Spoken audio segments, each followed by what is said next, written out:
नमस्कार, मैं हूं आपके साथ पूर्णिमा मिश्रा। हमारे खास प्रोग्राम क्या कहते हैं नरेंद्र मोदी में आज आपको सुनवाएंगे पीएम मोदी का वो ऐतिहासिक भाषण जो उन्होंने 2 फरवरी 2014 को विजय संकल्प रैली मेरठ में दिया था।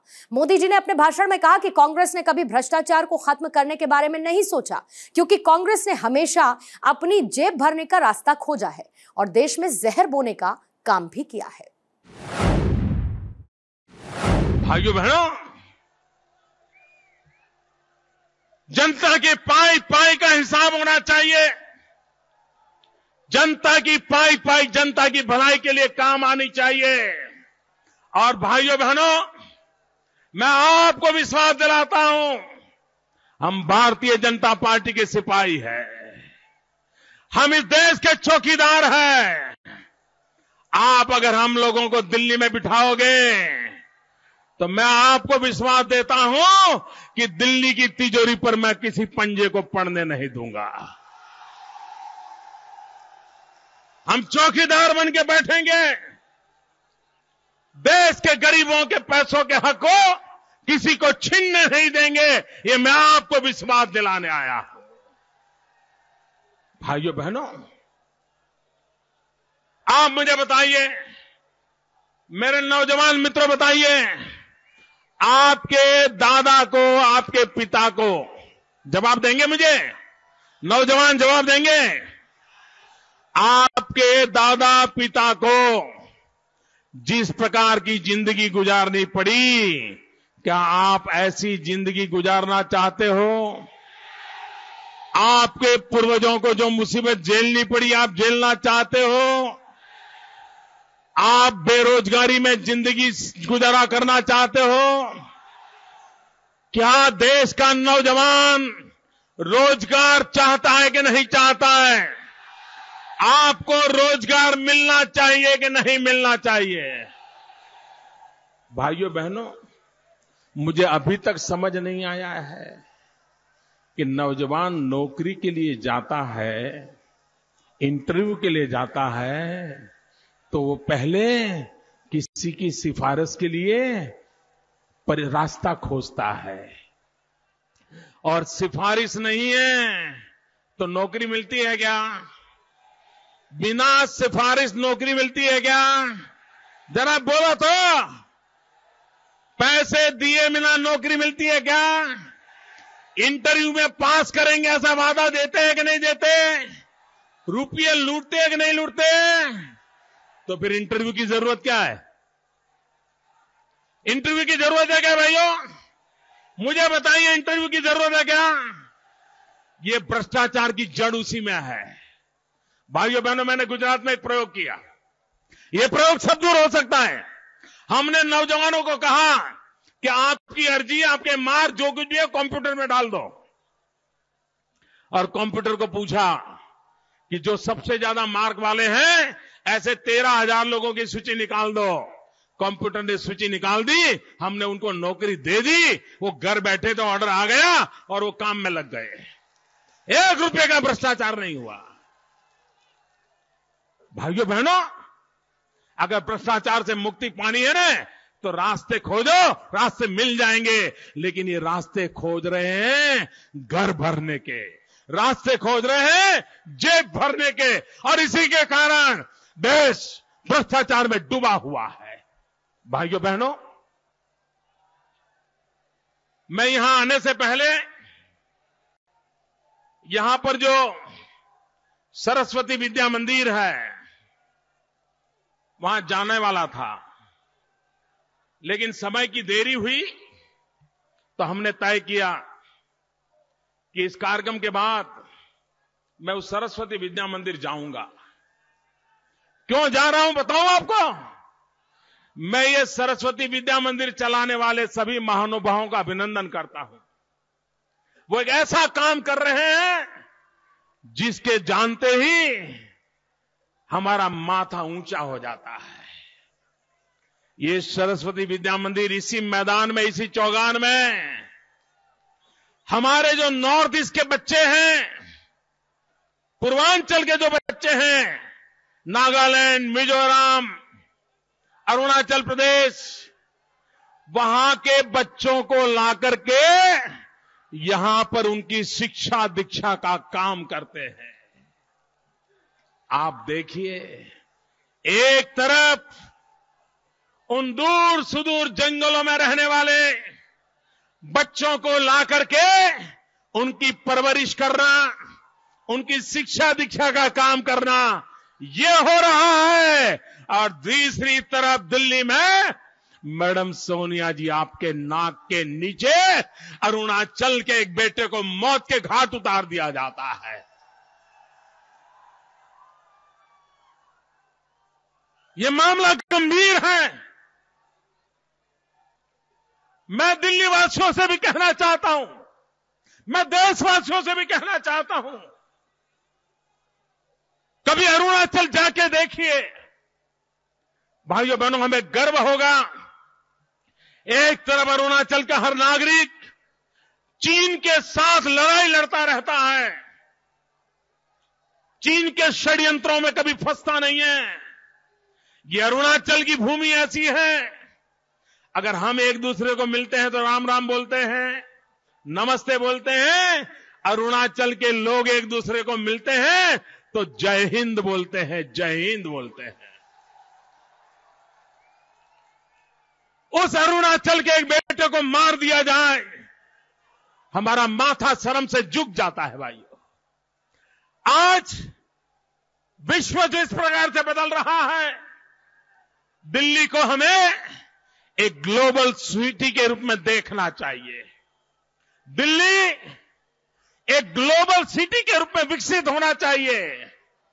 लेकिन पिछले कुछ दिनों से जिस प्रकार की भाषा बोली जा रही है, जिस प्रकार के कारनामे किए जा रहे हैं, उसके कारण दुनिया के अंदर देश की हमारी राजधानी और उसके कारण पूरा हिंदुस्तान उसका माथा शर्म से झुक रहा है। कुछ दिन पहले अफ्रीका से आई हुई महिलाओं के साथ बदतमीजी की गई, कभी मणिपुर से आई हुई बेटियों के साथ दुर्व्यवहार हो, और कभी अरुणाचल के एक बेटे को मार दिया जाए। भाइयों बहनों, ये शोभा नहीं देता है। भाइयों बहनों, जब ये सुनते हैं कि अरुणाचल के बच्चों को, नॉर्थ ईस्ट से आए हुए बच्चों को नौकरी के लिए आए, पढ़ाई के लिए आए, मकान नहीं मिलता है। भाइयों बहनों, समय की मांग है कि हिंदुस्तान के हर बड़े शहर में, बेंगलोर हो, हैदराबाद हो, चेन्नई हो, दिल्ली हो, अहमदाबाद हो, नॉर्थ ईस्ट से नौकरी करने के लिए आने वाले नौजवानों के लिए, बेटे बेटियों के लिए हॉस्टल बनानी चाहिए। उनको हॉस्टल में रहने की सुविधाएं मिलनी चाहिए। नॉर्थ ईस्ट के बच्चे हमारे अपने बच्चे हैं, हमारे अपने खून के साथ जुड़े हुए लोग हैं। उनकी हिफाजत करना, उनकी सुरक्षा करना, यह हमारा दायित्व है।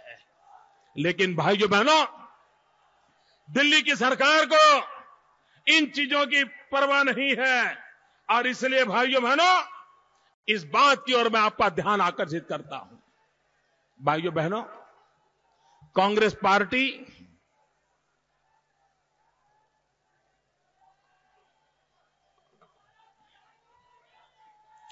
ये कांग्रेस पार्टी को जरा समझने की जरूरत है भैया। आजकल उन्होंने एक नया राग आलापा है। देश जिन मुद्दों की चर्चा करता है, देश जिन मुद्दों के सवाल पूछता है, ये कांग्रेस पार्टी सवाल एक पूछो जवाब दूसरा देती है। लोग सोनिया जी को पूछ रहे हैं कि किसान आत्महत्या क्यों कर रहा है, तो वो जवाब दे रही है कि लोग जहर की खेती कर रहे हैं, जहर की खेती कर रहे हैं। भाइयों बहनों, ये मैडम सोनिया जी ने आरोप लगाया है कि कुछ लोग जहर की खेती करते हैं। अब भाइयों बहनों आप तय करिए। कुछ दिन पहले जयपुर में कांग्रेस का अधिवेशन था और वहां श्रीमान राहुल गांधी ने कहा था कि वो सुबह जल्दी जल्दी उठ करके अपनी मम्मी के कमरे में गए थे, मम्मी से मिले थे, तो मम्मी ने कहा था कि बेटा सत्ता जहर होती है। कहा था ना मैडम सोनिया जी ने राहुल जी को कहा था ना कि सत्ता जहर होती है। कहा था, कहा था। आप मुझे बताइए सबसे ज्यादा सत्ता पर कौन रहा? देश में पिछले 60 साल में सबसे ज्यादा सत्ता पर कौन रहा? कौन रहा? अगर सत्ता जहर है तो सबसे ज्यादा ये जहर चखने का काम किसने किया? ये किसके पेट में जहर गया? किसका पेट जहर से भरा पड़ा है? ये जहर कौन उगल रहा है? ये जहर कौन उगल रहा है? ये जहर की फसल कौन काट रहा है? ये जहर कौन बो रहा है? भाइयों बहनों, ये कांग्रेस पार्टी का चरित्र है। कांग्रेस पार्टी ये विभाजनकारी पार्टी है। कांग्रेस पार्टी ये विघटनकारी पार्टी है। कांग्रेस पार्टी तोड़ो और राजनीति करो, वोट बैंक की राजनीति करो, एक संप्रदाय को दूसरे संप्रदाय से लड़ाओ, एक जाति को दूसरी जाति से लड़ाओ, एक राज्य को दूसरे राज्य से लड़ाओ। ये कांग्रेस का जहर बोने का काम है। आपको मैं उदाहरण देता हूं। हमारे उत्तर प्रदेश में से अटल बिहारी वाजपेयी ने उत्तराखंड बनाया। उत्तराखंड भी मिठाई बांट रहा था, उत्तर प्रदेश भी मिठाई बांट रहा था, क्योंकि हमने प्यार बोया था, प्यार बोया था। बिहार में से झारखंड बना, झारखंड भी मिठाई बांट रहा था, बिहार भी मिठाई बांट रहा था, क्योंकि भारतीय जनता पार्टी और अटल जी ने प्यार बोया था। मध्य प्रदेश में से छत्तीसगढ़ बना, मध्य प्रदेश भी मिठाई बांट रहा था, छत्तीसगढ़ भी मिठाई बांट रहा था, क्योंकि अटल बिहारी वाजपेयी ने प्यार बोया था। और जिन्होंने जहर बोया, तेलंगाना बनाने गए, आंध्र में भी आग लगी हुई है, तेलंगाना में भी आग लगी हुई है, क्योंकि आप तोड़ो और राज करो की नीति को चला रहे हो। जहर बोने का काम आप करते रहते हो और उसी के तहत आप देश को तबाह कर रहे हो। भाइयों बहनों, वोट बैंक की राजनीति बहुत हो चुकी, जहर फैलाने की राजनीति बहुत हो चुकी। समय की मांग है हम विकास की राजनीति के रास्ते को पकड़े, हम विकास के मार्ग पर चलें। गरीब का कल्याण हो, किसान का कल्याण हो, नौजवान को रोजगार मिले, माताओं बहनों को सम्मान मिले। ऐसा देश बनाना विकास के रास्ते पर संभव है। 2014 के चुनाव भारत के भाग्य को निर्धारित करने वाले चुनाव है। अब ज्यादा समय नहीं है। हम घर घर जाएं, लोगों को विश्वास दिलाएं, देश को नई ऊंचाइयों पर ले जाने का संकल्प करें और हम सब मिलकर के भारत के भाग्य को बदलने के लिए आगे आएं।